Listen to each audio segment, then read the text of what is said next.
Hi Pisces, this is Jav. Welcome pa sa ating channel. By the way Pisces, this is your timeless gabay tarot reading. Gamitin ang reading na ito bilang gabay lamang.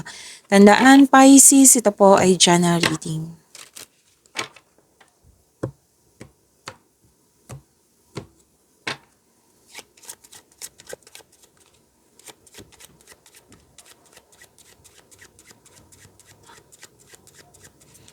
Mga parating po para kay Pisces.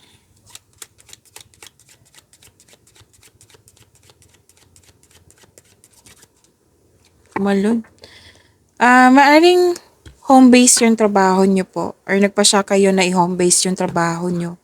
Pisces. Or pwede din na nag-staycation kayo or balak pang mag-staycation sa bahay. Kasi parati ko ito nakikita sa inyo. Gusto niyo mag-staycation sa bahay kasi you felt calm, relaxed, and security pag nasa bahay kayo. And may mahalagang pag-uusap dito sa grupo ng tao. Pwedeng about property po ito. At sabi din dito na may emotional bonds akong nakikita dito. Yes. May nag-uusap na grupo ng tao. Pwede din, iniisip mo to kasi may sasabi sa akin ngayon habang nagsasalita na may project ka. Project mo is about sa bahay. Pwedeng dagdag gamit sa bahay or bahay ba, i-renovate ba? Kung ano man to. Oo, or bibili ka ng property. Kasi may property ako nakikita dito. May building ako nakikita dito na nag-uusap kayo tungkol sa building. And yes, family harmony. Oo.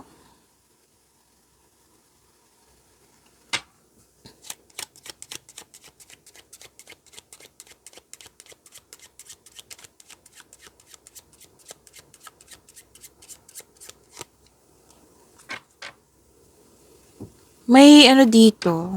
Pwedeng pumunta ka sa place ng kaibigan mo. Pumunta ka sa place ng kaibigan mo. At nag-uusap kayo ng kaibigan mo. Pwede din bagong kasamahan, no? Or bagong kaibigan po, Pisces. Makaka-receive din kayo ng positive news. Wow. Positive news. At saka, okay, may nag-uusap kasi dito na yung mga nangyari sa nakaraan na sobrang bigat yung nangyari sa nakaraan. Na ngayon, wala naman ako so far wala ko nakikitang ano dito. Parang bigat ng nararamdaman so far. Hindi pa naman tayo tapos. Nakikita ko kasi dito na yung nangyari sa nakaraan. Pwedeng pinag-usapan nyo to ng kaibigan mo. Nangyari sa nakaraan. Wala na yun. Tanggap ko na mga nangyari. Marami akong natutunan sa mga nangyari sa nakaraan. Na para makalimutan yun, kinuha ko na lang siya. Kinuha ko yung wisdom message sa mga nangyari. Para makamove forward na ako. So, na-learn mo may pagtanggap na dito, acceptance and learnings. Pero then realization din ito. Na natutunan talaga. And, may sabi din dito na nireject ka or anong tawag dito? Parang rejection kasi ako nakikita ko dito noon. At ngayon,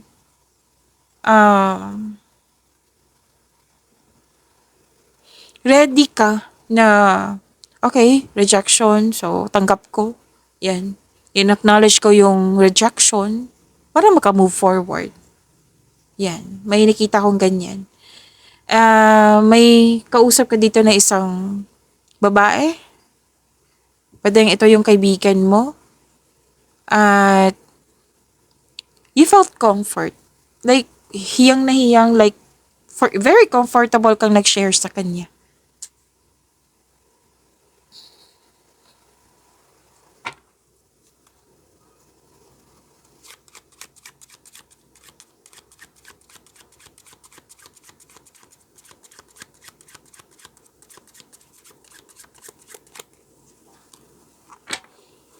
Okay, Pisces, may nakita kasi ako ditong na-trigger ka. Like, nangihina ka kasi akala mo supportive siya sa'yo. pero hindi pala. Oh. May tao kasi ditong impostor, hindi totoo. Nagkaroon ka ng self-doubt eh. Like, bakit siya ganito sa akin? Yan, may mga question ka na. Oo, this is enemy. Sinasabi dito, enemy to. Na, pwedeng, ano to eh, ano tawag dito? Like, na-realize mo eh na, kahit anong sitwasyon, may mga ideas, tapos, kumukontra siya. Yan. Kasi nga, di ba, hindi siya totoo sa'yo. Like, ideas ka. Hindi yan magiging successful yung ideas mo. Magiging, ano yan, useless yan. Yan, yung mga ganyan na tao. Na, hindi siya ayon sa gusto mo, ideas or plano. Like, ugali na talaga ng taong to. Kitang-kita ko Pisces. Parang, ang magagawa natin is kung concern ka sa kanya, ipag-pray mo siya. Kasi kahit anong gawin mo, dyan na talaga yung ugali niya. Pero the best way talaga. Kung gusto mo magbago tong taong ito, ipag-pray mo. Si God na bahala sa kanya. So, isurrender mo tong taong ito kay God. Tapos pagpatuloy mo yung mga gawain nyo. Kumbaga, pag-isipan mo na, like, deserve ko ba to? Alin mas much better? Deserve ko maging happy or deserve ko mag-suffer? Diba? Mas piliin mo yung maging happy ka. So, anong tawag nito? Hindi totoo sa'yo. Pwedeng selos, inggit, sinungaling, pwede din temptation po ito, rivalry, competition, enemy. Enemy ang sinasabi dito. Malalaman mo to. Malalaman mo po ito. Kasi may realization na dito na sobrang abusado tong taong to. Yan. May realization ako nakikita. Dito. Pwede din po ito yung nakaraan ha na may kausap ka. Oo. Pwede lang po. Pero may nakita kasi ako dito yung situation na pwedeng nangyari to ngayon. Kaya be careful kayo sa mga share ng ideas dyan. Yan. At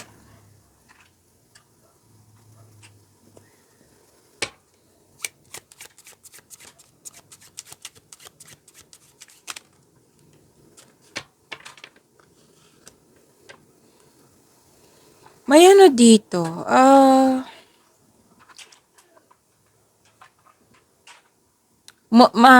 Pwedeng ito yung kausap mo na pwede din iba to ha kasi may female dito. May nakita rin akong anong tawag dito? Kausap mo na lalaki mo older than 60 years. 60 plus. Elderly. Oo. Malapit sa'yo. Pwedeng naalala mo siya or pwede ito yung kausap mo. Pwedeng hindi na kayo nag-usap. Kasi may nakita ko ditong loss of connection, loss of things, or loss of opportunity. Pwede din po na someone is leaving. Oo. Na nagbigay ito ng sadness sa'yo or loneliness sa'yo. Pwedeng na-miss mo siya. Pwedeng aalis siya. Pero ang nakikita ko dito, Pisces, is na another card na naman nagsabi dito na realization. Like, a situation that must be accepted kasi wala nang magagawa. Yan. Pwede din po na may nararamdaman kang feeling of abandonment. Abandonment. Okay? Pwedeng gusto mo mapag-isa muna para makapag-isip at makapagpahinga. Isolation.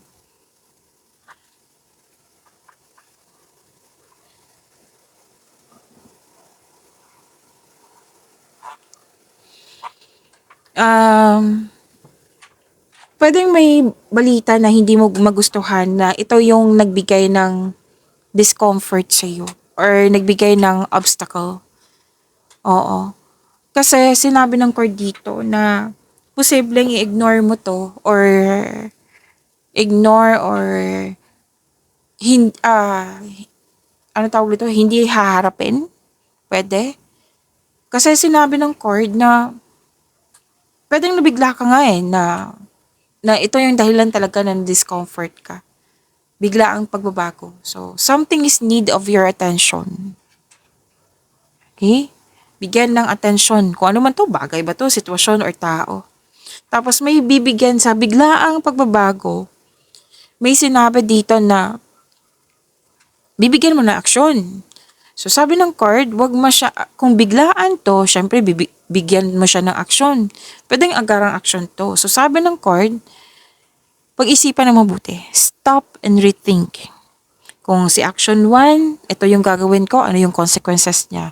Sa action 2, kung gagawin ko to, ano yung consequences niya. Pag-isipan ng mabuti.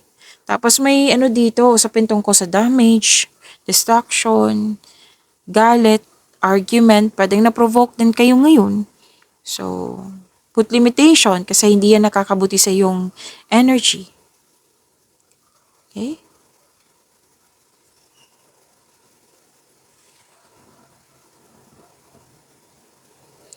Ang sabi ng card dito, may pag-asa. May pag-asa, hope, at healing. At pwedeng may hinihintay ka dito na magkakaroon siya ng you're believing in a positive outcome. So, all is possible through faith. May protection, may usapin tungkol sa investment, may success, may naabot, attainment po. Okay, hindi ko kayo tinatakot, Pisces ha. Ingat lang kayo sa may body of water dito eh. Oo. Or pwedeng ito yung healing, body of water. So, iklaro ko lang ha. Okay. So, may pwedeng hindi siya ingat ha. Itama ko lang. So, kasi na-mislook ko.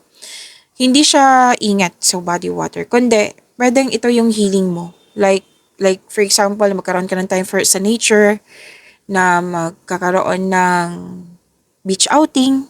Yan. So, iklaro ko lang ha.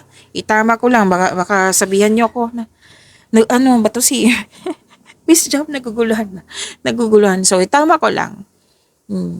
Pero may sinabi kasi kanina na yung unexpected na kailangan mong bigyan ng atensyon.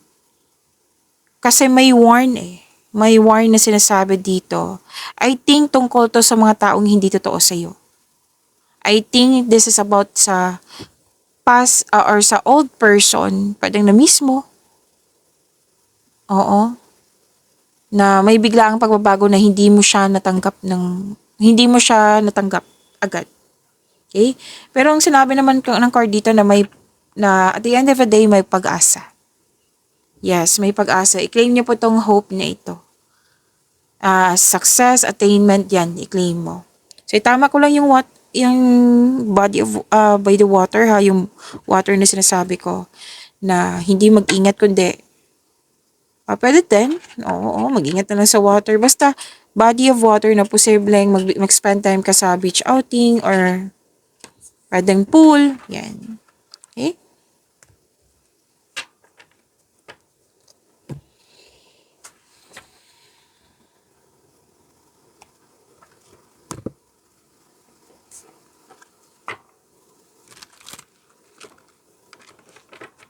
Ang dami mensahe sa iyo, Pisces, na-realize ko. Kanina kay Aquarius, maraming mensahe sa kanya, pero mas maraming mensahe sa iyo.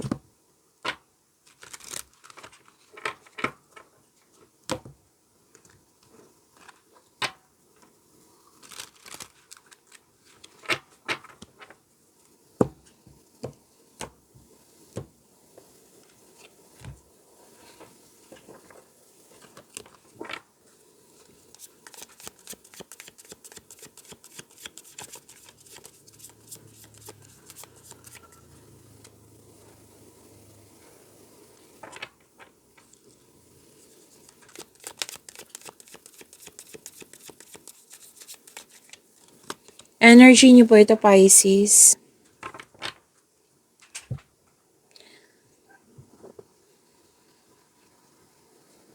Pisces, maraming salamat po sa mga hindi nag-skip ng ads. Subscribe na po kayo sa ating channel at click bell notification para updated po kayo sa bagong video natin.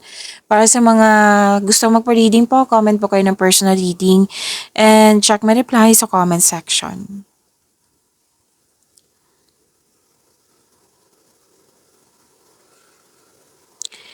Wow, may na-receive kayong blessings at naging generous kayo. You're sharing resources, nagkaroon ng pagkakaisa na hindi ka madamot. Ilan sa inyo yung magtanggap ng tulong or gift kasi feeling mo obligado mo rin magbigay? Sabi ng card na katulad mo, mahilig magbigay ng tulong sa kapwa or regalo na masaya ka dyan. So give back kung kaya mo o may sobra ka, kung magiging komportable ka sa pagtanggap ng tulong, mas maraming kasaganaan ng dadaloy sa iyong buhay. Yes, makakatanggap kayo ng regalo or tulong. Pwedeng ikaw din yung nagbigay. Kasi 'di ba, blessings, receive nyo, tapos naging generous kayo sa kapwa nyo. Okay? Maaari din na makareceive ka ng malaking pera, pwede din return investment po ito. May promotion din ako nakikita dito, pagtaas ng kita, sweldo, allowance, or na iyong posisyon.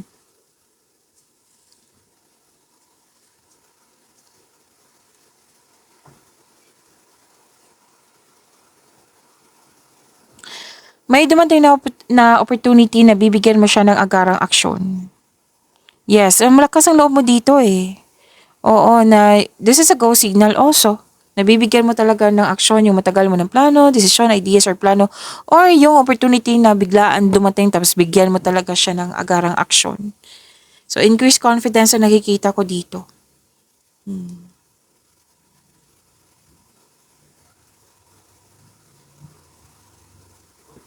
Mabilis sumunod yung mga ginagawa nyo dyan, negosyo, trabaho. Magdadala ito ng taas ng magdadala ito, kasi nakikita ko dito na nakikinig kasi yung intuition. Humahantong ito sa pagtaas ng kita. Magdadala sa iyo na patungo sa tagumpay. I'm very excited ka sa mga ginagawa mo dito. Pero kung offer to na like itong taong ito na hindi mo siya magkaanong kilala, kilalanin mo na mabuti. Sabi ng yung card.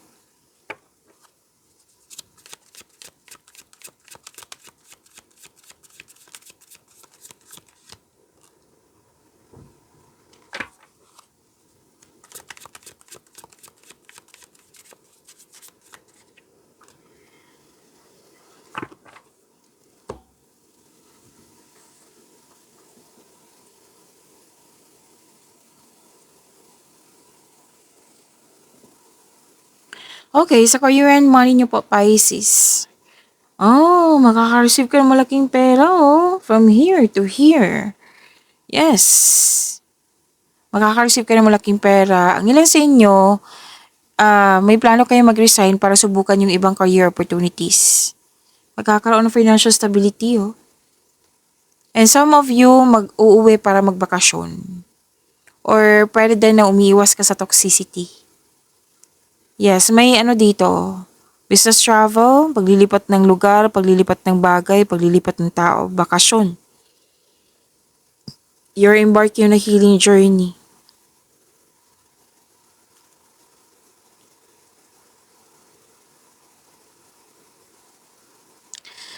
Okay, may parating na opportunity po ha. Dalawang card yung mismo nagsabi niyan dito.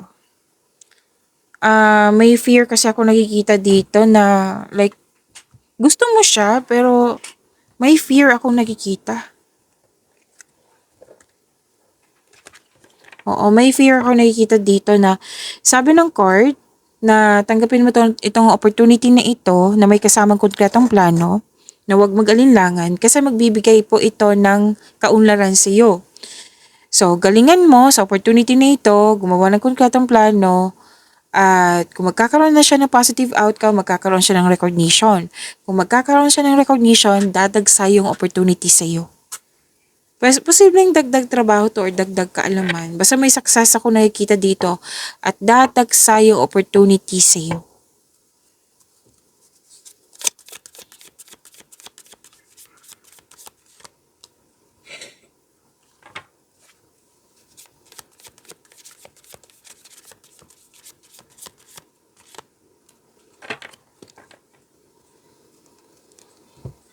Pisces, huwag niyo kalimutan na mag-subscribe sa channel natin at i-click yung bell notification para updated pa kayo sa reading natin.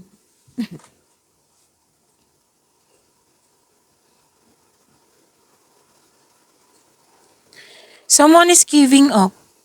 Excuse me. Parang may selos inggit dito eh. Na gusto niyang manalo sa lahat. Like, ako ang tama, ako ang panalo. Yan. Kaya may nang iwan dito. Tapos, ingat na lang po ha kasi may second card na po. Second card na po nagsabi dito na magkakaroon siya ng parang na-provoke kayo dito, argument or unpleasant conversation. Pero kung itong taong ito ay parating naghahanap ng gulo or away, baka kailangan nyo ng pag-isipan ng mabuti. Single ka man marelasyon sa buhay mag-asawa po. Kasi conflict, argument, selos, inggit, may taong hindi totoo.